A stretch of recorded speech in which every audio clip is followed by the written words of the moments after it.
Hello and welcome to the Fat Dad Fishing Show. My name is Rich Natoli, your regular host of this show. Tonight we're going to have Khoa and Nguyen on, and we're going to talk, of course, about Sheepshead. 'Tis the season for sheep and sheep herding all in New Jersey, Delaware, Maryland, up into New York, all over really the East Coast. So we're going to talk Sheepshead, but we're also going to talk a little bit more than just that with Khoa tonight. This is going to be a good one for people to jump in with questions. If you are not familiar with Khoa, I don't know where the hell you've been, but he is host of Tide Chasers podcast. And he's done a lot of the Sheepshead seminars at the fishing shows up and down the coast. So if you want to learn anything about Sheepshead, make sure you get into the chat. I'm going to do my best to keep an eye on that and pass those questions along. You'll know I'm not paying attention when I had the glasses off. I won't be able to see the chat, but when they go on, I'm actively looking for questions. Before we jump into that, and we're going to jump in real quick, want to go through the sponsors. Great Bay Outfitters on Radio Road in Tuckerton is our primary sponsor. Best kayak shop that you're going to find in the entire area. And not only do they have awesome boats, Old Town, and then you've got Native and a whole bunch of others. There's consignment kayaks that Paul has in the shop right now that are also awesome. I'm considering going in there trying to get one soon. It also does rentals, and he has all the equipment that you need, not just for the kayaks, but also for fishing. So make sure that if you're in the Great Bay area in Tuckerton, swing by, say hello to Paul and the guys in the shop. You will not be disappointed. Support that local business. And the other business that is sponsoring this podcast at this point is me as a real estate agent in southeastern Pennsylvania. If you or somebody you know are looking to buy, sell, or invest in real estate in southeastern Pennsylvania, give me a call, give me an email, text, whatever you need to do. You can find me at natolirealestate@gmail.com or richardnatoli.com if you want to go through the website. My phone number is also out there if you just want to shoot a text. That's typically how most people are reaching out nowadays. So with that said, I'm going to bring Khoa on right now. Khoa, welcome back to the stream. It's great to see you. Always, Rich, always. And it's always a different feeling being on the other side of the mic. I know when I was back on Tide Chasers a little while ago, I was so excited because I was like, this is a no stress fishing conversation because I don't have to worry if the tech works. I don't have to do any editing after. I don't have to upload. And yeah, so now you get to feel it tonight, and I'll take care of all the heavy lifting for us. Perfect. Like it's always the same thing with both our podcasts. It's just we love to talk fishing, and that's how we always kind of keep it that way. It makes it fun. Yeah, exactly. And it's been a while since you've been on. And again, this was gone for about a year. Yeah. So there wasn't really much opportunity to bring you back on. But I will tell you on my channel, yours are some of the most viewed live streams. And it's because of Sheepshead and what you've done to help people to get on them primarily. You did a seminar once. We just talked about Sheepshead another time. And it's just, the water's getting to the point now where, I mean, people have been catching them for weeks, but people are now going to start targeting. I guess they get over that early season fluke bug, and then let's start switching over to sheep. So you haven't been out yet, right? I have not. Adult responsibilities, I call it, has gotten in the way. Running a business is not fun, but I've gotten over that. We're about to hit our little lull in our season for DJing, so I got the boat all maintenance up, fired up, and hopefully get out soon. That's great. Where are you going to be launching out of this year? We're going to launch out the same ramp we always launch out. We're going out of Stone Harbor, and okay. It's your local. It used to be your local municipal ramp, so you know it. Yeah, across from where it was Smuggler's Cove. Yep, exactly. Yeah, and now I don't even know what's there, and I don't even want to look and see what's there because it's not Smuggler's Cove. No, it's a bunch of houses. That's what it is. It's disappointing. I'll tell you what, there's really no good spot to go on 7 Mile Island for anything fishing related. I think they still have, what is it? Is it Moran? And it's not Moran's. Whatever. What's it called up around? It was past in Avalon. In Avalon. It's the one on the water. It's still there. But they care more about sandwiches for guys on boats than they do actual bait. Yeah. But I mean, they have whatever they have the minor stuff that you need, and then also my buddy Mike from Never Enough Fishing Charters are there too. So both their boats are there, so it's convenient. Convenient. It's not the same as No, Lodge was good. yeah, I remember Smuggler's Cove because that's where I weighed in my very first double digit with Captain Dan. Did you? Yeah, that's me and Johnny. We both weighed our double digit there, official weigh-ins. That's awesome. Yeah, I can't tell you how much time I spent in that shop growing up. That's where we got gas for the boat for all those years. Weighed everything in. My uncle worked there for quite a while. Yeah, A lot of the decorations inside were from my family, including a mahi that was up on the wall, and some of the stuff with sharks. Those were loaned from my family over to Lou when he was alive. But I miss those local shops, and that's to go back to the sponsor. That's why I just love Paul and Great Bay Outfitters. It's not a national chain like Dick's and Amazon and all that stuff. It's supporting somebody local that's been supporting us. exactly. Yeah, I'm seeing in the chat it is Moran's Dockside. Yeah, and Moran's, look, it's they could be so much more than they are. mm-hmm. And I don't know, hopefully there's no from Moran's that's going to get pissed at me, but they could be so much more than they are. They just switched to sandwiches. Like that's their big thing, and it's great, but we need somebody that's going to be like the local place where you want to jump in and you want to talk fishing, and that's gone. It's totally gone from 7 Mile Island. Yeah, anything near there, like the closest what we got, like Boulevard Bait and Tackle, right? But they're further up inland. Peace Tokens further inland. Well, Hands 2 and stuff, they're down in Cape May, and then like you got Fanatics, but they're in Ocean City. Right. Yeah, you have to go into Wildwood. Yeah, you can go to No Bones. Mm-hmm. That's a good place to go in and talk. It's not big though. It doesn't have a ton of stuff. No. And I'm waiting to see what Grassy Sound Marina does. Yeah, I hope so. They have that new another opportunity. That new fishing pier is amazing looking. So I haven't seen it in person yet. I'm hoping to see it in person on Wednesday. Not that I'm going to be on it, but I'm going to be passing by, I hope. Mm-hmm. But it's going to be interesting. They're going to have, apparently, and I haven't seen any details, but they're apparently having their fluke tournament this year on, I think it's the 28th. So that's what they said, save the date, and then nothing else came out. So anyone that wants to fish that, I'm going to be fishing that if it's actually going on. Would love to get on the water with people. Look, I don't need to jump on the boat with people. I'm not asking for a ride.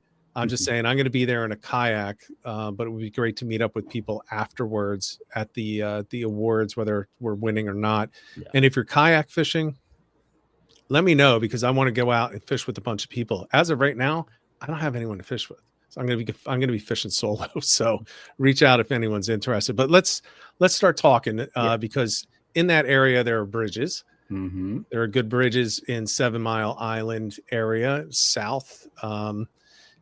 And I will say that I'm going to just make the statement that not all, but the vast majority of the bridges that are not right on inlets are pretty good for Sheepshead in New Jersey.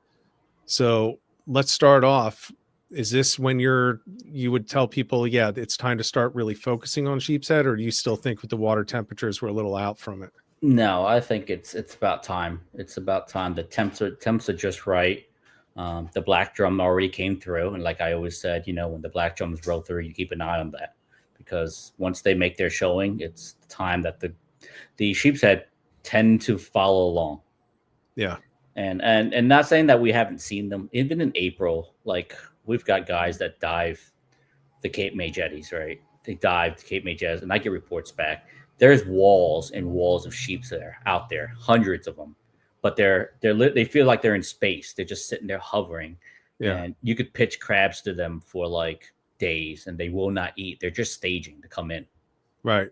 Yeah. I wonder if that's, I've heard that about some of these inlets and the divers. I wonder if, and they're not hiding behind the rocks either. Mm-mm. They're just exposed. Like I said, it's like they're floating in space. They're literally just suspended, just hanging out. They're not just really just face into the current. Just face into the current, just hanging until they feel like and it's like a flip of a switch. They all start moving in a big mass. I had one of my spear fishermen that does the Manasquan Inlet. And he says mid-July he dove was looking for fluke and stuff, and he saw a massive school, about 60, 70 fish Yeah. between the jacks. And then they pushed out and started moving up the beach. Okay. Well, hey, are we starting to see a lot of them being caught offshore in the nearshore wrecks Rex, too? yeah, yeah. So along with some redfish out there too. So it's definitely I don't know, man. I think the population is pretty healthy at this point, despite the people that I see just killing everything that they catch. Yeah. It seems to still be outpacing those. And maybe it's just that we don't have a lot of people, or maybe it's just that they're growing at such a fast pace in the area that until we get it, to the area or the volume of fluke fishermen, maybe we're okay for a while, but be interesting to see some research on that. Yeah. The science behind it is that sheepshead grow very quickly up until about 17, 18 inches. And that's when they start slowing down. Kind of like tog. Tog, they grow super quick. And then once they get to a certain size, now it's only like a quarter inch a year, a half inch a year, or something like that. And with research, as much as in my research, more of deals with fishermen and anglers. So everyone in the area, I always get messages and texts, and I never disclose information about where they're caught or things, but I get all the good information of where they were caught and things like that. But then we are getting better numbers. Yeah. Right. The numbers are there. The fish are smaller. Yes. Now we're getting a lot of 1 and 2 pounders, which 6, 7, 8 years ago, we've never seen them. Like when I fished with Captain Dan Schaefer, if we had a 3 pounder, we'd be like, whoa, that's cool. Now it's like you go out, it's 2, 3 pounders everywhere. Yeah. It's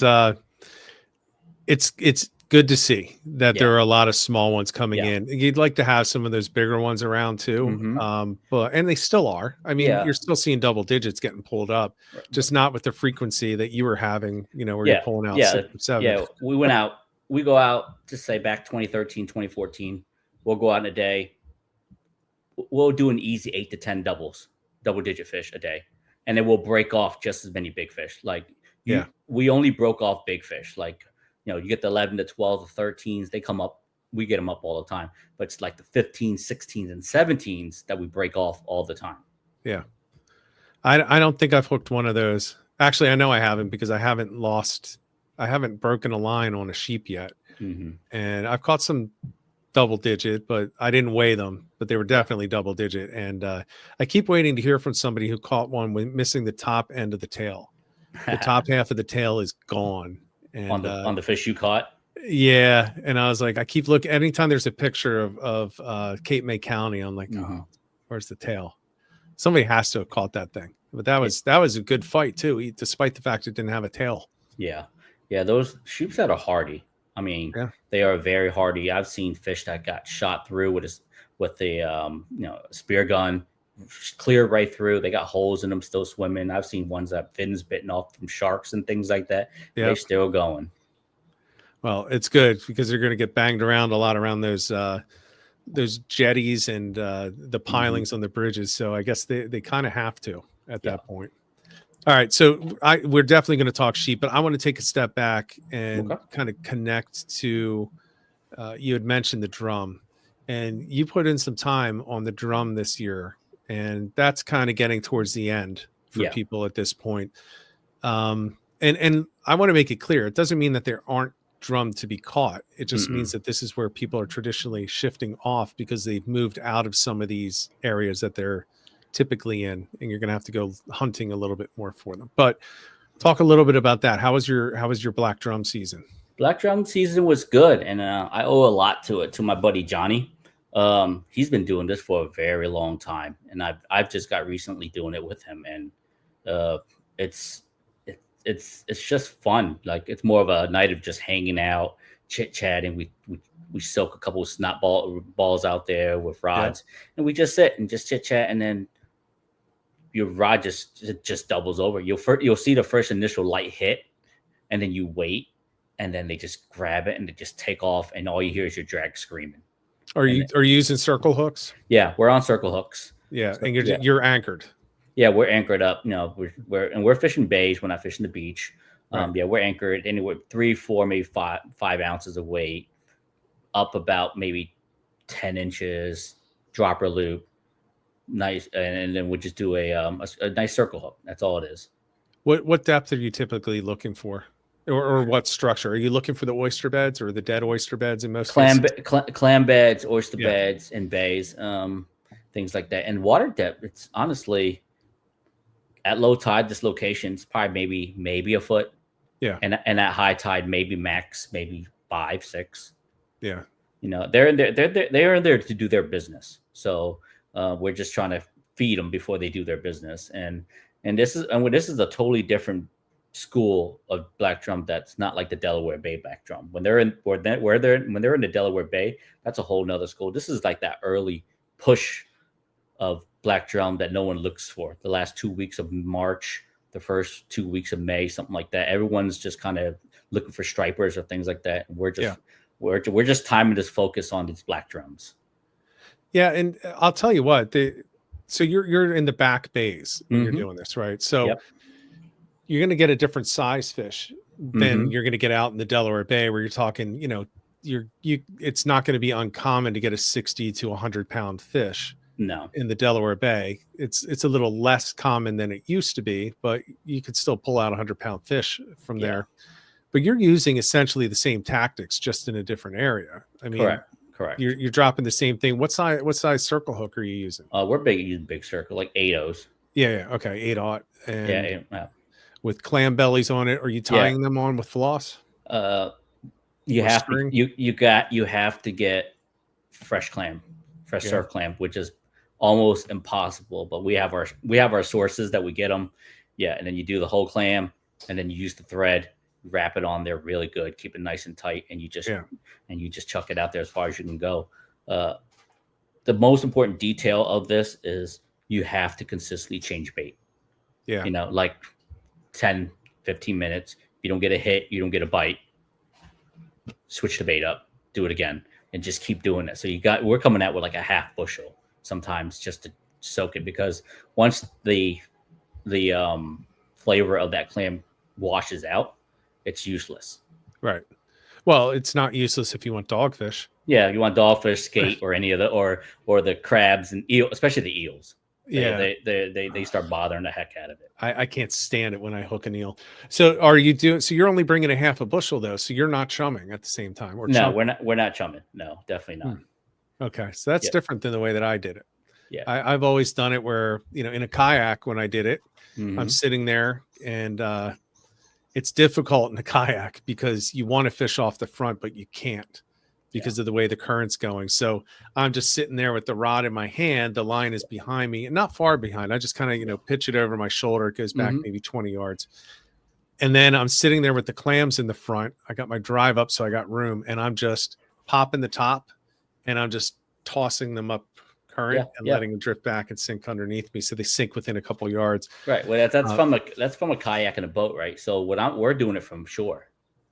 So there's if I was doing it from the boat, I'm 100% throwing a clam chum log down, letting it sit, let it just drift back. Yeah, I saw some of the pictures. I was like, I know where that is. That's exactly where I would be if I was targeting these things right now. There are just certain spots that they're going to be. I mean, and they're not secrets. It's not like some secret bite like speckled trout has turned into in South Jersey. But man, it's and we got this push now, but we're going to get another. You're going to get the red drum pushing in after. But at this point, it's still the black drum, and they're still going to be there. I have to ask you this because I've heard various opinions on it, and I don't agree with the vast majority of them. Most people say it's a terrible fight. What's your thought? Not at all. Not at all. Now, we're talking like if you get a black drum in like 20, 30 feet of water deep wise, it may be. But we're talking about any species now in shallow water, striped bass especially. Sheepshead, anything in shallow water, they can't go down. They're gonna have to go sideways, and they will, like, literally black jumps once they hit your rod and they're peeling offline already. You haven't locked up your drag yet on that circle hook, and they're already ripping off 100 yards, 150 yards of line. Right. And then once you lock that drag, your rod doubles over. you know. Yeah, I So never understood the whole they don't fight. Like I've heard people compare them to sand tigers. no, Sand tigers really don't fight. They just have power and they move. yeah, Drum actually fight. yeah, I they mean, do. they're like aggressive and vicious. Now they have a lot of it's not going to be like the quick runs that you get out of Hmm. other species, but when they start digging, they're Yeah, pulling that line and they're just yeah. going to keep going. And I think that's something that I do want to mention. I'll tell you right now, my grandfather caught a 76 pounder. I think he caught it on 10-pound test in the Delaware Bay. This is a very, very long time ago. But it took him 2.5 hours in 10 feet of water to get it up. And it's because it just kept running and running and running. And he kept it. In retrospect, he probably shouldn't have Yeah. because, it's not the best tasting It's of not fish at that the size. meat's super mushy, and then Yeah. if you do ever cut one up that big, you'll see the worms come out. They're Yeah. really bad. So we had it and everything. The worms are, they're fine. They cook out and everything. Yeah, But they do. the big reason he actually kept it was because it was a potential record Hmm. for the line class, and he missed it by I think 3 ounces. Wow. So 76 or 78 pounds or something like that, and he just missed it. Now it's not even close to what the record is. Yeah. But yeah, 2.5 hours and 10 feet of water of a Crazy. fight, and I am forever disappointed that I was not on the boat when that fish was caught. They left me behind. They Yeah. left me behind. I couldn't imagine what a 70 is. Like the one I had, the one that's on the cover of the magazine, that one was only like 40, Yeah, maybe 40, pushing 40. And I was already hurting my back lifting it up, honestly. yeah, It was just like, if you've ever held one, there's just so much, it's not fat, it's all muscle. yep, Like when I picked it up, it flexed on me, and like it was so hard just to straighten it out, just to yeah. get a photo. Yeah, you can't. I mean, they're just pure power, and when Hmm. they start moving and along that bottom, that's why that's why you like the shallow water, because Yep. once they get going, it's like a redfish. It's just pure power with no up and down. It's Yeah, just going to go where it's going to go, and it's just going to rip. it's like hooking into a train. You literally hook Yeah, into a train. It just goes. I mean, I'm fishing my surf machine, a Century surf machine, and that's a rod built for big giant tarpon and stuff. And it was doubling that rod over.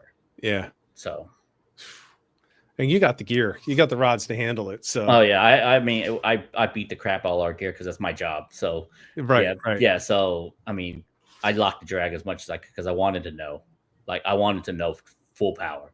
And Yeah. yeah, it could have literally dragged me in if I would lock the drag fully all the way down. Well, that would have been hilarious. If you're ever going to do that, let me know so I can video it. People would love to see you going in the water. Yeah, right. And I get a lot I of views mean, out of that. we get Paul, our buddy Paul. He said his dream is to get towed around by one, and I was like, dude, That's easy. Your shop's in that area. You need to, Yeah, you that's need to do that's it. easy. He can do that. If Paul really wanted to get towed around, he would be towed around by Yeah, now. he just needs a good 40-pounder, and it will take him from here to like out the inlet or something like that. Yeah, yeah. I was back behind Stone Harbor a couple of years ago, and I caught a brown shark, Hmm. and I was in such shallow water. I caught it in a little hole. The hole was probably the size of the hood of a car. Like, so it was a really small hole, and it went down to like 4 feet. So I dropped my line in there. I'm fishing for fluke, so I have fluke gear on, and this thing grabs it and just starts taking off. And on the sides, it was only about a foot deep, and I had to pull up my drive and I had to pull up my rudder because it was pulling me across this flat. I was like, oh my God, it's literally going to beach me, and it's going to barely make it over itself. And luckily, I just kept it out there, and it pulled me through the shallows over. I was scraping bottom. It pulled me over that and into the channel on the other side. So I was able to get out. But that was probably a 40-pound shark. It wasn't big.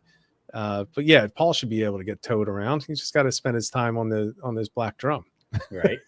All right. Well, let's jump into Sheepshead. So Yeah, guys, 100%. the questions that you have, start putting them in. The first one that we had was the one that you would certainly expect. And I'm going to throw it up on the screen for the viewers, and I will read it for those that are listening. And the first thing is, where is it? Top 3 baits from James Flynn. What are the top 3 baits that you're going to recommend for somebody targeting sheep? And then I'll give mine. All right, top 3 baits. You want them in first to least, I guess. Yeah, let's do Sure. it. So my favorite top bait is going to be fiddlers, 100% locally caught fiddlers. I know a lot of the shops, Tight Line, Seattle, those guys have been flying in fiddlers, but I think they're Virginia fiddlers. I haven't tried it yet, so I don't know if there's a difference. If the sheep knows there's a difference, but I know that I love catching our local fiddlers. Okay. Bait number 2 is going to be Asian shore crabs. So you're gonna know those are the 2 top baits that I have on my boat at all times. And if I had a number 3, it's going to be sand fleas. Okay. But I find that for some reason, every time I've put sand fleas on my boat and we've taken it out and fished, anything above Avalon, I mean, not above, I would say, since we're doing directional, from Avalon south doesn't work well. But if you go from Avalon north up to, say, AC, it works wonders. Really? Especially like Ocean City, Summers Point. It's like gold over there. Yeah. And it catches sheep, it catches tog, it catches everything. If I drop sand fleas on any of my areas, I'm catching tog or I'm catching stripers. That's interesting. For me, I have sand fleas as my number 2, even down there. However, I will tell you, I've been fishing with people who just keep telling me, stop wasting your time with the sand fleas. I'll catch them on there, but they won't. I don't know what it is. Maybe I'm just too stupid to realize it's not a good bait and it just works for me. I mean, I've had it on my boat. We fished it all. We always have it. We fish it. And it seems like it just doesn't work. But I've been on guys' boats that fish north and we've caught on sand fleas. Okay. And the one guy we know, 609 Fishing, he loves using sand fleas for sheep and he does really well on them. Yeah. So I really like them. The problem I have with them is they come off so easy. It's so easy to rip them apart. It's like shrimp almost. Yeah, it's a one-hit wonder. You know what I mean? So you better be on. Yeah, even if the sheep just pops at once, it's coming off. Yeah, because the way that I hook it, I kind of nestle it under the shank of the hook so that it's kind of protected a little bit. So in order to get it, they actually have to bite the whole hook. However, if they just nudge it, it's going to pop and swing out, and then they can grab it. But I actually put mine, I put the Asian shore crabs first. Maybe it's because I feel like a fool trying to catch fiddler crabs on the side. So I mean, don't get me wrong though. Asian shore crabs were on my number 1 for a while. Okay. And then I started using fiddlers more, and then comparison between me and my guys on the boat, we keep switching back and forth. Fiddlers outcaught Asian shore crab. Okay. So I very rarely use fiddlers because, and this is part of, there was no place to buy them when I was fishing. Yeah. And you then have to catch them, which means if you're coming down from Pennsylvania, like I am, I have a limited time. I'm down and back in one day and I get to the water. If it's not the right tide, there's no fiddlers. Yeah. There's always Asian shore crabs if you know where to look. Exactly. So I'll pull some of those out.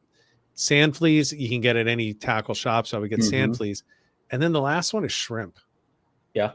Shrimp is now, but that's the worst one because that will pick up everything. All those non-species you don't want, interference fishes, don't want it. Yep. I catch a whole bunch of crap on those, but I've caught some nice sheepshead on those as well. You know what it really does? It kind of eliminates fishing the bottom of that column. Yeah. Because once you get to the bottom, maybe 3rd or 25% of those columns on bridges, if you're fishing a bridge, you're into everything, including the sea bass. And then you're just done. Yeah. You got the sea bass, you got the oyster crackers down there. Yeah. Oh, I hate those things.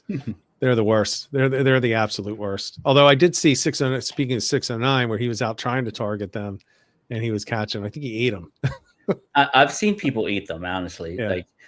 So it's I've seen a guy have a whole bucket of them. I was like, dude, you can keep every single one. I don't care.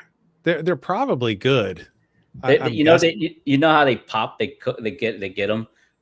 What they do it just like a blowfish. They cut the head and they peel and they pop it off. It looks like a drumstick. Yeah. Okay. Well, the other thing, I'm going to be collecting some sea robins this year. I'm definitely going to have some sea robins. Sea robins are always good. Pain in the butt to fillet and things like that, but they are good.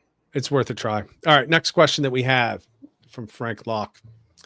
Planning on kayaking up some bridge pilings and dropping them on jigs. Is the idea to lower the jig a few feet every minute or so until I get to the bottom? That's definitely a good question, Frank. And then my answer to that is depending on what your bridge is and your depth. So let's just say you're fishing a bridge that's 20, 30 feet. Yeah, then you're going to want to work the water column. If you ever seen any of my pictures that I posted with my graph, you'll see that a lot of the sheepshead are suspended in that middle water column between, if say 30 feet of water, they're sitting between 5 and 25. You don't get many that sits above 5, and you don't get too many that sits below 25. So it's like they're in that middle column. And the only way you're going to dissect that water column is you got to drop slowly and pick out each depth individually. Now, if you're fishing bridges that are, say, 10 to 15 feet, now you're fishing more like recreational docks, like people's houses docks, things like that. Now you're fishing 10 to 15 feet. Now you're literally just pitching it and fishing the bottom, because sheepshead, that depth's not high. You can't get close enough to them without spooking them. And at the same time, they're going to be sitting on the bottom, pillaging bait and things like that on the bottom. So when you're fishing, are you starting at the top still? So we talked, it was a couple of years ago, and I'm sure your approach has evolved, right? Yeah. You were starting at the top, and you're giving it a minute or two, and then you're dropping and going down, kind of similar to what he said. Is that still, let's say you're 30 feet of water and you don't have a graph and you don't see them sitting there right next to you. What's your blind approach? Are you going to do that? My blind approach would be the same thing. I start from the upper column. And a lot of times what happens is I always start my days at high tide. I love fishing high tide, or like 2 hours before high tide peak. That's how I work the water columns, because over the years, what I've learned is as the tide gets higher, what happens is the sheeps are higher in the column. And as the tide drops, they sit lower in the column. So that's how I always attack it first. If I'm fishing high tide, I'm fishing higher up in the column. If fishing lower tides, I'm fishing lower on the column. So let me ask you this, and this is something I experimented with a little bit a couple years ago. I'm thinking of a specific bridge. Okay. And it's not the one that people are thinking about if they know me. You got about 35, 40 feet in the middle, right? On those pillars. Yeah. And as you go out, it gets to about 7 or 8 feet. I know exactly. Are you fishing those 7 and 8 foot ones as well? Or are you, and I'm not saying, do you ever go over there? I'm asking, like, would you start over there, or would you always go to the deeper pilings? I usually would start, my point of attack I'd start at the deeper pilings and then move to shallower water. Okay. And does the current have anything to do with which piling you're choosing? Only for your safety. So incoming, outgoing, you're going to predict it. If you're fishing the outgoing, you're gonna always fish the backside. Remember, when you're fishing, you're always kind of fishing the backside of these pilings, because because they're sitting in that lee where there's no current. Right. So no point of you fishing the front, because you're going to struggle with your kayak or whatever it is, and you can't fish it because your bait sink yourself. Yeah, you sink yourself, and your bait's gonna be swinging everywhere. You can't control it. So you're fishing the backside of these pilings where there's no current or anything that's going to. Because remember, we're fishing really light jigs. No. If you can get 1/4 ounce, 3/8, max I ever fish is 1/2 ounce. I won't fish anything heavier than half. And you got to be able to suspend that jig halfway, at least straight vertical line as much as possible. Yeah. So the reason I ask is because you've done 1,000 times more sheepshead fishing than I have. I've had success though when I've done it, and I went to the shallow side first. And the only reason I did was because there were people on all of the other pilings, and there was no one over there. So I'm just drifting for fluke, and it's getting to the end of the tide. Everything's stopping. I'm like, look, it's not going to be great for fluke for the next hour and a half, 2 hours. I'm going to go for sheep. So I pulled out the sand fleas, and I just pulled up on the ones that were available, and they had more current. As it stopped, because it was shallower water, it was flowing through there better. And what I found was and this is where you're going to know that it's not the same bridge that you think. Okay. It was the water's coming. I think it was definitely outgoing because I was on the other side of the bridge. The water's coming through, but it was two pilings. Mm-hmm. So I actually ducked in behind the front one, in between the pilings. You had the front piling, and then you had that gap, and then you had the rear piling. Yep. That's where I started slamming them. Right in the middle, right between Right in the middle one. And then I went to the back, and I didn't have anything. They were all hanging in that middle with the biggest current break from that steadier current. And I think it was about 8 feet of water. Right, At the most, it was maybe 10 or 12. Because you got to remember, as that current's coming in, it's pushing bait over, right? So it's going to hit that first piling and split the bait. So Yeah. in between those two piling, that's the most ideal spot for them to fish, because they're going to get first shots at all the good bait that comes around. Now, if they position themselves on the back piling, the fish in the front piling, in the middle section, are going to get better shots at bait, and they won't get it in the back. So that's why you might have seen them more in between the two first piling than the back side of the second piling. Right. Okay. All right. It makes sense. And that I also would say is the opposite of what I would do for fluke. Mm-hmm. If I'm fishing a bridge for fluke and I'm fishing that eddy behind the pilings, like I tell people, fish bridges. And I need to be more clear on that for fluke. Don't fish the piling like you do for sheepshead. Don't get uptight like that, because the fluke don't care as much about that current. They're okay to turn broadside in a current, because broadside is still flat, right? Yeah. There's no vertical. No. There's no vertical on these fish. So you head towards the back of these eddies where everything's stirring. But it's different when you're talking about sheepshead, because they're targeting things that are attracted to the structure. Mm-hmm. So it's primarily the crabs and the mussels and the barnacles. They're not moving no matter what. So they're looking for the current break there. So it makes sense. I was just wondering, the reason I asked, as I mentioned, was because of the depth, because there was almost no depth there. I had one drop, I would drop it 5 feet, and then all I had to do was dip my hand and dip my arm, and now I'm on the bottom. Right. So I wasn't working a column more than just moving my arm up and down, but I did well. I mean, I was pulling out. I don't think I caught double digit size in there that day, but I think I caught off of that one probably 5 or 6, and they were probably, the biggest one was maybe 7 pounds, 6, 7, maybe 8 pounds. It's still a good, respectable fish. 6 to 8 pound fish are really nice fish. Oh yeah. Didn't catch a small one. Yeah. Actually, I've only caught one that was considered really little. Yeah, I would never underestimate depth in any kind for sheepshead, because, and Paul knows this too. There's spots around him that have literally only 2 feet, 3 feet of water, but has bulkheads sticking out of it. Yeah. You may know the area too. So, yep. and it comes right off of shore, and there are sheeps in there. Like, the funny thing is that pilings, they come 2-3 feet, but what me and Paul have discovered is the sheeps aren't up there. They're on the ledge that leads up to it. So it's like 5 feet, and then there's a ledge that, like an edge that goes up, and then where it goes to 2-3 feet where the pilings are, the sheeps were sitting on that bottom ledge of 5 feet looking up. So what me and him would do is we would pitch up to the 2-3 feet area, drag it off the ledge, and they would hit it every time it came down that ledge. Yeah. I gotta go sheepshead fishing now. Jesus.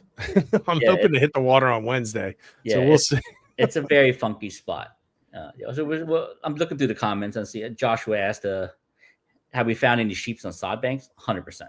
Yeah, so I was going to bring that one up. Yep. Josh Pearson asked that. So let's talk about that, because that's, I think, one of the most underrated spots to look for sheepshead. And actually, that's where I fish for them first. Yeah. And because I don't like bridges. I don't like, it would have been fun if we would have bought 609 on here, because that's his specialty. He has that so dialed in. Like, I'm okay with it. I don't do it a lot, but I know 609 does it a lot. And he's got it pretty much dialed in superbly. I do it once in a while when I'm bored. But but it's a good fishery, but for me, it's always been a time of year that it happens. Huh. I like it mainly because I don't like going up against bridges. part of it is a safety thing. I don't like the amount of work that I have to put in on a kayak to stay in an eddy. Yeah. And some of these bridges are just ripping currents. So Yeah. the second that you hook a fish, it's great because it's on a kayak. You do it on a boat too, but a kayak, it's much quicker. Yeah. All you have to do is backpedal once and Mhm. just let some part of your kayak hit that current seam, and it's going to spin you. Yeah. And as you spin, it's going to pull that fish away from the Yeah. structure and around. Unless you're behind an icebreaker or something like Yeah. that. But I don't like it. I just don't like it. And they're so crowded. They're Yeah. so crowded with other kayakers. Yeah. So I prefer to fish for fluke. And then at those tide changes, I'll hit those sod banks. And so what are the characteristics? Because you could say sod banks, but Yeah. that's like 99% of the waterways in Cape May County, but 99.9% of those are not going to hold sheep. No. So what would you be looking for if you're out there fishing and you had to fish a sod bank for sheepshead? So what I look for in sod banks for sheepshead is I'm looking for sod banks that are close to inlets. I'm looking for sod banks that you could visually see that chunks of sod bank have broken off. Yep. That's a telltale sign. Or if you've ever been fluking through that area and you've actually pulled up dead giant oyster bed chunks by accident, right? That's a good telltale sign that's a good spot to focus on. So what I usually do is I'll come up these thoroughfares. I have side imaging on my hummingbird. So what I do is I go up current and I sit back and then I just let the boat drift back. So I watch my side scans. So my side scan shows up chunks of sod bank every time I pass by it. So what I do is I mark it visually and I mark it on my side scans. After I figured out every chunk that broke off, what I do is I go back up current and then I get to the whatever side bank I like better. Depth wise, I'm looking anywhere between 5 to 15 feet. And Okay. I'm going to drift that side bank. I'm going to use my trolling motor, very slow speed, kind of drift backwards. Just let the current take me backwards like it's natural. And I'll be on the bow of the boat. So I'll flip out my jig, 1/4 ounce, 3/8, whatever the lightest I can get away with a fiddler on their Asian shore crab. And I'm just bouncing it, just like fishing for fluke. Nice little hops. You know what I mean? So I'm just hopping and I'm waiting for something to grab it, which usually doesn't happen until you pass that chunk of side bank. Right. And then how many fluke are you catching as bycatch? Because those crabs are great fluke bait. I've caught little ones by all the time, but I've never caught them big. But like you'll know because you have a marked and you visually you know which part of that side bank broke off. So when you get to that spot, you're hopping it, and then one hop, it's going to come up, it's going to stop. You hit the top of that side bank, and the second hop, it's going to come off that side bank, it's going to drop right behind it. 9 times out of 10, if there's a sheep, he's sitting behind that sod bank. Yeah, and sheep on the side banks are more ferocious. There's no nibbling. There's none of that. They try to rip the rod out of your hand because you got to remember, they're also fighting every other fish that sits behind it. Stripers are always sitting behind those sod banks for cover for ambushing. There's giant tog always sit behind sod banks chunks. So they're competing with these other fish. So they're going to be try the first one to grab that fiddler that drifts over that sod bank. Yeah. And I'm looking for similar. When I'm fishing the sod banks, though, I do try to find one that is at the convergence of 2 waterways. So the current break where a creek meets another creek, and you can find a nice eddy there with some fallen sod. That's typically where I'll try it. And there are a bunch of spots. I mean, I could probably name 100 just in Cape May County, but they're not big. They're not big spots. They're maybe, each one maybe 20 feet of fishable area for what I look at. And I've had some success there. I don't know. I like it, but I want to go back to one thing you said. They don't nibble when they're out there. No, when I'm they're going to out be there, honest with you, Khoa. I have never. I remember saying to Ed on the water, I'm like, what the hell is Khoa fish talking about? I'm like, none of these are nibble. Every single one, except for maybe, I shouldn't say every single one now. At the beginning, I went through this incredible run where every single one just slammed it. Now I'm starting to get more than nibble. I call them suicidal sheeps. Those are the ones. Those are the ones don't care. They try to rip the rod out of your hand. You get far and few. Yeah, I'm trying to do like, what you said, like look for the tick, and, Hmm. watch the line and feel the line and all that stuff. And I'm like, there's nothing for me to pay attention to. If as soon as it tries to pull the rod out of the boat, I'm setting the hook and it's a Yeah, sheep, and now I have run into the nibblers now, yeah. but at the beginning I was like, Khoa is on crack. He's overthinking this. No, No, there's I've days. run into the nibblers now. There's days, you'll be out in the water all day, and it'll be a struggle. You're trying to buy a bite, one or two Yeah. bites, things like that, and then there's that short little window, maybe 45 minutes, when they don't care what's in their face, they eat everything. And Yeah. my buddy, I had Paul, and I had my buddy Lee Wakefield out on a day like this before. We were picking fish maybe one every half hour or something like that, and then this small window opened up, and it was just lights out. Every crab that went down, they didn't care. It was suicidal. Yeah. Between Paul and Lee, I didn't fish. I was busy on the trolling motor, just keeping them in their place. Between Paul and Lee, they put 24 fish in less than 45 minutes in the boat. That's a day. That's a day. And after that, light switch went off. We couldn't buy another bite the rest of the day. Now, were they still there, or They were did there. they leave? Oh, They you were can there. still see them. I was marking them. They were Yeah, there. They just stopped eating. They didn't it's move. insane. They didn't nothing. They just stopped feeding. It's insane. What do you think stopped? Do you think they just got done eating, or do you Yeah, think I think it's, I don't know what it is. It's just was like it the tide or anything like tide that? stayed the same. It didn't, we weren't looking at low tide for at least another 2 hours.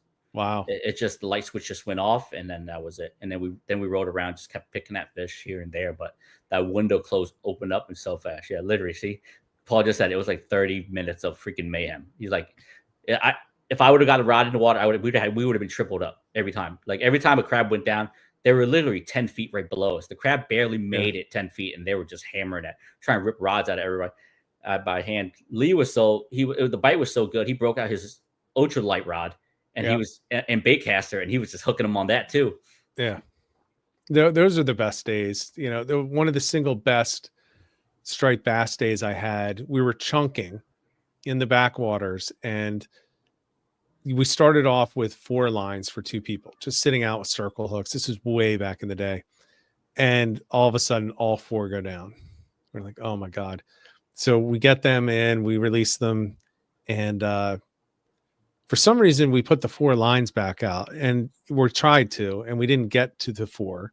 So as soon as we had the 2 lines out, we're hooked up. This went on for hours. And we're just sitting in a creek in the backwaters, and they're all nice sized fish. And we got to the point where we were so tired that we just sat down and we were like, all right, it's time for lunch. It was probably 10 a.m.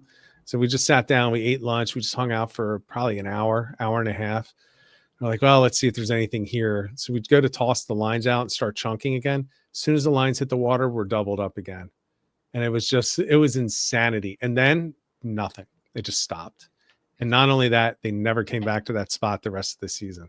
Now, this was fall fishing in the backwaters, but Right. they never came back. That spot was on fire and never came back. So It's always like that. yeah, and they were still there when they stopped biting, though. When they did stop biting, we could see them. Our fish finder was lit. It was lit when we left, and they were all still sitting there, but it shut off. Now, you did answer this one, but let's bring it up again from Carl Ward. Heaviest jig weight that you'll use, because I have a slightly different answer. Yeah. Heaviest I'll go is half ounce at most.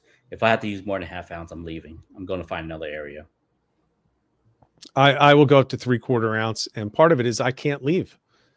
I'm in a kayak. It could take me 2 hours to get to where you're going in about 34 seconds. Which is understandable. Yeah. I see another good question by Carl. He said, "What about blue crabs for bait?" I've tried blue crabs. I catch more tog and like trash fish on them, but here's the big but: if you can find shedder crabs are gold. You get a nice 3.5. I think that's legal size 3.5-inch shedder, right, or something like that. 3 inches where you can buy them. Yeah, it's something like that. I don't remember exactly. Yeah, so if you can get shedder crabs, you get them. You get a few of them. You cut them in half. You cut them in quarters. So you get right down the middle and cut them in quarters. They release some crazy pheromone off of them, and they're irresistible to sheep. I don't know what it is. Every time I've had one, it's literally an instant bite. I don't know what it is. It's insane. We could be fishing all day with fiddlers and Asian short crab, but and we'll get a few fish here. But the moment we catch it, you used to see me and Johnny, we get so happy when we could pluck a shedder off one of the pilings. Yeah. I always have a net in my boat. So every time if we see a small crab dangling on we'll pull it up to see if it's a shedder. Because the easy way to tell if it's a shedder, you take it, you flip it up side. If it's an immature female, you'll see the triangle, and it's like it has that dark red kind of blotch. And then on the swimmer fin, you always see a little red ring. That's how you know it's a buster. It's a shedder crab. So those I didn't know that. Yeah, I did commercial crabbing for like 6 or 7 years in the Carolinas. So I literally, that's all our eyes always keep an eye out for. All right, I'm gonna have to. That's a good tip. I'm gonna keep an eye out for that. Here's one. Are you scraping the mussels off the pilings or the barnacles to create chum? I am not. I know they do it a lot down south, Florida, things like that. The only reason I don't, because I don't know if it's legal to do it here in Jersey, so I don't want to tempt it, because we have a population of oysters that kind of attaches themselves to bridge pilings and things like that. So if you manually, I would say go to like side banks that has those rib mussels, right? You get a bunch of them, mash them in a bucket, and then you just kind of chum them yourself. I think that would work. It would definitely get a feeding frenzy going. I've seen people scrape barnacles. You can see the scrape marks. You can see where the sheepshead have started biting it and chewing up the side, and then you see the big scrapes from the things. I don't do it personally. Me neither. I don't think you have to. No, because, I think it does help. I think it does help. I think it may help turn the bite on, but I don't know that it necessarily helps attract them. Yeah. And that same thing you were talking about, the where they've been eating. A clue that I always give guys and boaters and kayakers: as you're returning home or something from a trip, every time you go through a bridge, look up pilings, especially at low tide. Because what happens is the tide sinks below the barnacles. You can look, you'll see where sheeps have been feeding. You'll see white blotches in between all these barnacles, barnacle pilings and things like that. You'll see white blotches, which clearly shows that sheeps had been feeding on that area. So it kind of gives you an idea if the sheeps are on that bridge or not. Have you ever used barnacles for bait? I mean, that's a bait you I have buy. not. I have not. I know guys that use them. I haven't. Yeah, I haven't either. But I know you can buy them in a lot of spots. I've used sea urchin the past year, because a lot of the bridges I've been around, they've been starting to populate sea urchins on those pilings, and I've been scooping them off the pilings and cutting them up and using them, and they've been pretty damn good. Okay, I think about that one. I don't know if I want a bunch of sea urchins running around inside the kayak. Yeah, that's not fun. No. Here's a question. I don't know if you can answer this, but this is a really, really good question. I was just looking at that one. From Testing 95. Tips to keep fiddlers alive for a few days between fishing.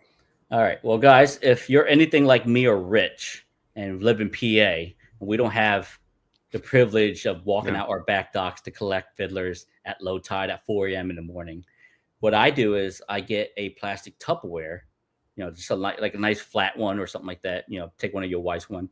What I do is either I buy play sand from Home Depot, right? So I layer up a nice play sand, and then what you do is every time you go fishing, you collect a gallon of the salt water wherever you collect those fiddlers at. So you take that home with you along with your fiddlers. And what you do is you ever go to the aquarium store or pet store, you'll see those little, I guess, dishes that look like, and that you can put water in. So you sink that dish into the sand, so it just barely it sinks, so it's parallel to the sand. And every day you just add like a cup of salt water in there, and you leave your fiddlers in there. They'll be perfect for. I've had them for 3 months in there, no issues. Really? And I feed them fish pellets, like pellets that you feed goldfishes. Just toss them in there, and they'll eat that. And the water is for them to just keep themselves hydrated. You don't want you don't want them to live in water because they'll die. So you want they have sand to get out of the water and do their thing, and then they have the water to climb into when they need water, hydration, or anything. Yeah, 3 months, they become my friends by then. Yeah, I'd be like, all right, Frank, your turn. Yeah, I do feel bad. Don't get me wrong. Like I've kept over 150 of them for 3 months. Just just playing around. Don't keep them in that. I mean, if you have a garage, if you're blessed to have a garage, keep them out there. They do after about a month, they do start smelling weird. Yeah. But if you want, you could always just change the sand. I got a shed for that. So I could, okay. So I'm going to try that because one of the reasons that I don't use fiddlers is I don't always go through what I catch. Right. So when I do catch them, it's like, all right, I'm only going to get a few because I'm just going to end up letting them go. And then you got to bring them, like, I won't just dump them out in the middle of the water. I actually bring them back to where I caught them and let them go. And I don't want to do that, because you went through all the effort. And again, for me, it's the time. I've lost fishing time to catch these same day. But when I'm down for a week in Brigantine in a couple of weeks, I may as well just do that. And then I can bring them home and I can just spend some time, catching them one evening before dinner. And then I haven't. That's a great tip. So testing 95, thank you for bringing that up. That is something I did not know. But Khoa, if my shed starts to smell because they die in 3 days, I'm gonna be texting you. Yeah, please do. Please do. The only reason they ever die is if dramatic temperature change, like cold front comes through. Yeah. And to battle that, what you do is you get a heat lamp, like one of those reptile heat lamps. Yeah. Just hover it over it. Just keep it warm. Well, I mean, even if I keep them in the garage, it's going to stay a pretty consistent temperature. It's insulated. Yeah, they'll be fine. As long as they have that water dish, they'll be perfectly fine. All right. So I'm definitely going to do that. I will report back to people on how that works. I'm going to be down July 5th for a week in Brigantine. So I'm going to give that a go. Yeah. I'm definitely going to give that a go. That's a great question. Thank you. Yeah. Well, just to back that up too, guys, for any guys that have docks, like if you're cool, you have your own slip, your own boat and docks down the shore, you get those, ever seen those wooden minnow minnow? Yep. The floating ones. The old style ones. Yep. So what you do is you put mesh netting up on the top of it, staple it, and then you throw all the fiddlers in there and you throw it overboard and let it sit. What happens is the fiddler, they have the water when they need it. And when they don't need it, they climb up with the netting and they hang up there. Okay. And they live for a while. That's a good idea. That's another good idea. All right, here's one that I want to ask you about. From Anglers Anonymous podcast: leader or no leader when you're fishing jigs? 100% fishing leader all the time. Yeah, me too. Now, are you using a mono leader like I am? No preference. Mono. No preference. Whatever I have on the boat, mono or fluoro. Fluoro is kind of more abrasion resistance. But like that's actually not. Yeah, that's one of those things, man. But like I use whatever's available. A lot of times I'll bring a roll of like 20, 25, and then just kind of keep on there. Honestly, if you're fishing the way I'm fishing, I hardly ever break off. Yeah. So I use 20-pound mono, and I use mono because it's cheaper. And apparently the research shows that it actually is more abrasion resistant than fluoro. Mono.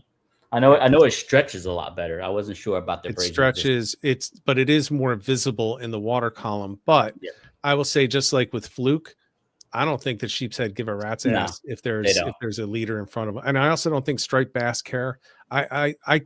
There are very few fish, I think, that really do in our area, in the mid-Atlantic and Northeast. Start getting south, it's going to matter. They honestly don't care. And the only reason we're using thinner diameter, say like 20-pound compared to 30 or 40, is you got to remember you're cutting water column, because you got to be able to cut through that water column because that current's going to be ripping through. You want as thin as line diameter as possible. Braid wise, 20 pounds is pretty decent. My buddy Johnny, he's a brave soul. He uses 10 to 15. And that's what I use. And he's never broken off a fish yet. Yeah. So yeah, I mean, look, you got 10 to 15. I mean, that's plenty to get a 50, 60-pound fish in. 70-pound. I mean, my grandfather caught that 76-pound drum on 10-pound test. But you're not going to. I think the leader is the key, and I would not fish for anything around structure without a leader. Not at all. So that's what I would recommend. So we're on the same page with that one. I will mention that Absecon Bay does have shedders. Okay. Yeah, that's what I thought. Also from Anglers Anonymous. So yeah, he's a little far, but for the guys up there, it's close for him. But for any of us, it's a far ride. Yeah, well, that would be far from me. Although I would actually almost go by there on the way down, depending on which way I go. Okay. If there are any other questions, make sure you get them in because we're at the hour. I do want to bring up the one question that is in there from Carl Ward. What kind of lid are you putting on the Tupperware for those shedders, or not the shedders, the fiddlers when you have them? Just the regular lid, whatever lid you have on. Just don't make sure it's not clamped down where it's airtight. Okay. You want to get a little air in there for them to breathe. Okay. Would you put holes in it? You could punch holes in it if you want. Okay. Yep. All right. I just think, look, if you're going to be stupid enough to steal your wife's Tupperware container, first of all, don't do that. That's dangerous. Yeah, just go buy your own. You may as well put the holes in it because it's ruined. As soon as you have a dead fiddler in there, it's ruined. Yeah. Just get the disposable ones. How big of one are you getting though? And how many are you putting in there? You ever seen those ones that they store shoes in that roll under your bed? The flat ones? Oh, so the real big ones. Yeah, I use one of those. Not a giant one, but like, something like that. Well, that's perfect size. It'll fit right in the back of the truck. I can put it right under the kayak. It'll be good. There you go. Yeah. Okay. Another subject I wanted to that I hardly ever cover in like my seminars and things, like fishing docks. Like docks. I wanted to touch docks a little bit. Yeah. It's kind of a niche where some of the guys further north, but like lately we've been exploring our areas too. And Stone Harbor and things like that. There's a lot of docks around. Yeah, but let's talk about which docks are best, because not every docks are going to hold sheep. No, and the vast majority can't. Yeah. They just cannot. Even if they're old docks, they cannot hold Sheepshead because of their location. So why don't you kind of drill into which docks they should be looking for? The docks you're looking for specifically are going to, as always, it's going to be near an inlet. It has to be near an inlet. Not saying that they won't go all the way inshore and find docks, and they will, but docks near inlets will always hold sheep. So if you're fishing and where there's no depth, you're talking a lot of docks I'm fishing are probably like 5-10 feet. And when these docks are 5-10 feet, you're not fishing vertical like you are on bridge pilings and sanctions and things like that. If you ever watch any of John Skinner's videos, Fishing Florida, it's pretty much the same basic concept. We're pitching jigs with crabs on them, and literally just kind of walking them back to you very slowly. And a lot of times you will feel the sheep pick it up. Yeah. And swimming away with it. The other thing I'll mention, so when you say close, for them to hold, it has to be like real close to an inlet. They will be on other docks. Yeah. Further in, and close, I would say you want to be less than 2 miles from the inlet to have them really sitting up on these docks. Yeah. But you also need some current. So, and an old dock helps because that's what has the growth. Yeah, exactly. You don't want the ones that are covered in plastic that have nothing growing on them. No plastic docks.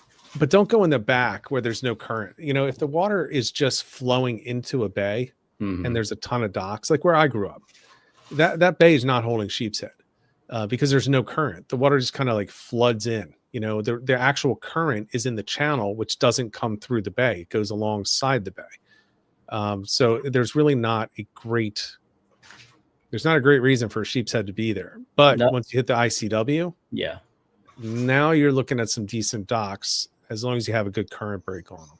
But I have caught sheeps in the area where you grew up off those docks too. Yeah, but and then also don't never overlook markers.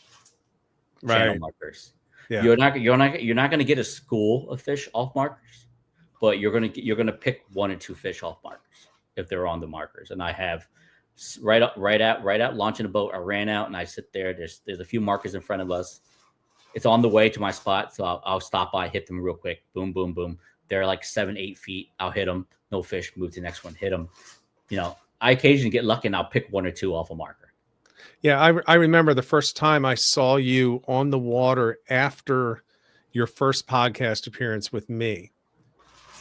I was like, oh, I wonder if that's Khoa. And you're just gunning right down the channel. I mean, you're flying. And all of a sudden you stopped at a marker. And I forget who I was with. And like, that's Khoa. You fished the marker for about 2 minutes, and then you were back to full speed. And next thing I knew, that you were pulling up on a dock near, or no, I think it was either a bridge or a dock near a bridge. Yeah. And I was like, yeah, that was you. I I don't think you caught anything because you were only there for a couple minutes, literally. Yeah. But we're in the kayaks and we were so far away. But what tipped it off was you stopped at the marker. Yeah, and I tell guys all the time during the seminars, don't focus on one spot too much. Well, for you kayakers, you guys have no choice. You know what I mean? You guys got to pick your spot, and you guys got to stick it out for the rest of the day. Well, you Depends. you do, but you don't. You have Mhm. to focus on the area, right? But you don't have to. Like, you may pick one bridge and you have that bridge. Yeah. But I'm not going to mention which one, but you and I were talking about it earlier. You can fish that bridge, and you said it's one of the best areas now So far. You can fish that bridge, but that, if you're a kayaker, that's not your only spot. No. Because you do have the sod banks, Right and around you do there. have a lot of docks. Yep, And in you have that a lot area. of current protected seawalls. And you right? are close to an inlet. You are close to the inlet. So yes, we are limited to an area, but I could hit all of those different features that I just said to you in, like, I mean, effectively hit and fish each of those in less than 2 hours. You know, that's the travel time plus the time fishing each spot and then moving on to the next. So I don't give the kayak fishermen the out. No, definitely not. You got to put in the work. Yes, you're stuck in an area unless you're going to load into the truck and take off, or onto the trailer and take off. But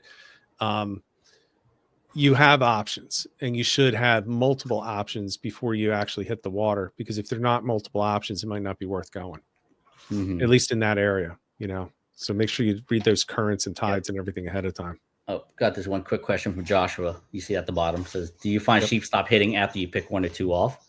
No, they don't. They will continue eating. Like I said, with Paul and Lee, it was literally 23 fish in 30 minutes, 35 minutes. It doesn't matter. If there's a school there and they're in a feeding frenzy, they'll eat everything.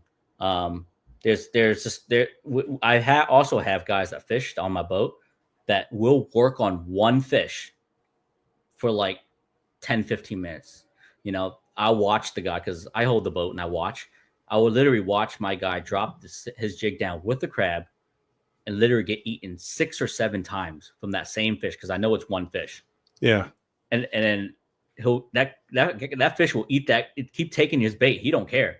And then we'll finally hook him, put him on the boat, and then just toss him on the other side and drop down there. There's no more fish there. So that confirms that there's just one fish that was literally robbing him. They're as long as you don't sting them, is the way I say it. If you don't hook them in the lip or something and they pop off, they'll continue eating. But the moment you sting them with a hook, then they won't feed again. But the rest of the school will. The rest of the school will, but that one fish won't. Yeah, I've had experiences where striped bass at night in the lights, that catching one can shut the whole thing down.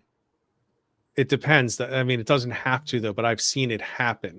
I haven't experienced that with Sheepshead, though. It seems to me that if they're there and they're biting, they'll just continue to bite. They don't care about their buddies that were pulled out. They're not all that tight. Yeah. All right. So here's another one, and I'll address this one. With best option for protecting the sides of a kayak. So I definitely try to protect my kayak from bridges, and that I assume is what's being asked. I use a combination of Gorilla Tape, and I also use Kydex. So I make a Kydex keel guard for the bottom, because I'm always, when I beach a kayak, I run full speed right up into the rocks, and just because it's easier. But I need to protect the bottom, so I use a Kydex keel guard. You can use the same exact materials and use the Kydex to shape them for bumpers on your kayak. Just keep in mind, if your side of your kayak, like next to your hip, is hitting a bridge, you are not on that bridge properly. You should never be sideways into a bridge unless you're behind a huge stanchion where the entire width of your kayak, front and back, are inside the eddy, because otherwise you're just looking at getting tipped as soon as the current grabs you. So, but I use Kydex, and if you're not sure what Kydex is, that's what you use to make holsters. So you can go on. Actually have a video on this channel if you want to look at how to make a Kydex keel guard. It's very easy to do. It's very inexpensive, and quite frankly, I think it's fun. So you can armor it up, and you won't have to worry about it. You can grind into the barnacles, and the Kydex just does not care and it won't Yeah. come off. For me, boat wise, I have a fiberglass skiff, so flat skiff. So there's no way protecting it. No. I replace my rubber out every year, brand new rubber out every year. I buy by bulk because I know I'm going to trash it. Yeah. I get nervous with fiberglass up on those bridges, man. I don't know how you guys do it. Yeah, I get so if nervous. you ever see me on those bridges, I'm uptight right into the bridges. Like I'll bump the pilings. Yeah, I've seen you up on those, and Yeah. it's a little it's a little nerve-wracking to watch right. people up there because every once in a while you hear the crunch. Yeah, you And get the the crunch crunch. is usually the shellfish. Yeah, usually the shell. Some of the bridges do have those big dangerous bolts that stick out. Yes. So you always got to keep an eye on those. That's about it. I know we're about to wrap up pretty soon, but I wanted to hit Austin's question real quick about live scope. Yep. All right. Well, I don't have live scope in my boat, but I have some stuff in the works by the end of the season. So hopefully, we'll get some stuff together because I'm gonna be working with Hummingbird and Minn Kota. So hopefully we'll get that together and I'll give you. But I know a lot of other guys that use it. I think Scotty uses it on his boat. He has live I scope. think Josh uses it on his. Maybe yeah, I'm not sure if he uses it, but I know Scotty uses it on his boat, and it's definitely effective. It lets you work very quickly to find the fish. Like for me, I have side scan and side imaging on my boat, so I'll usually drive through an area and I can pick off which piling has fish and which one doesn't. But yeah, with live scope, it would be a lot easier because you would pull up, scan the front, you'll know if there's fish sitting on that piling. If not, you move on to the next and move on to the next. Yeah, and I'll show you Captain Pearson. Live scope is a game changer for him. Mm-hmm. I don't have live scope on my kayak. I just don't spend the money on it. I barely use side scan. I use it for looking for striped bass during the migration because that's how I find the bunker. Yep. Otherwise, I very, very rarely use side scan. I pull up blind to a piling and I fish the piling. And that's it. I do a lot of that. This year, I actually have a underwater drone, which I'm going to be swimming. And then I also have a one of those underwater cameras, too, that has like a 9-inch screen up top. So I can kind of just drop in looking around. I don't use it for actually finding fish, but I kind of use it just to film behaviors, especially the drone. I swim down and I kind of see I want to see what they're doing, what they're actually moving around, are they suspended, and things like that. Yeah, I don't use it. I'm not saying I wouldn't. I just don't have several $1,000s sitting on my kayak. Mm-hmm. So as a matter of fact, I have an old fish finder I need to replace, and I just need to get the money together for that because I think I got it in 2000. It still works, but although between the two of us, we know a good guy that sells really good fish finders. I know. I gotta go and talk to Paul. I'm reluctant to do it because I know I'm gonna end up buying a new freaking kayak from the guy in a few weeks. So my wife is gonna get a kayak. So I'm trying to figure out how do I swing getting a new fish finder, but not giving it to her and giving her my old. It's gonna be very delicate, Khoa. It's gonna be a very delicate process, man. So all right, hey. Any last second things that you want to cover?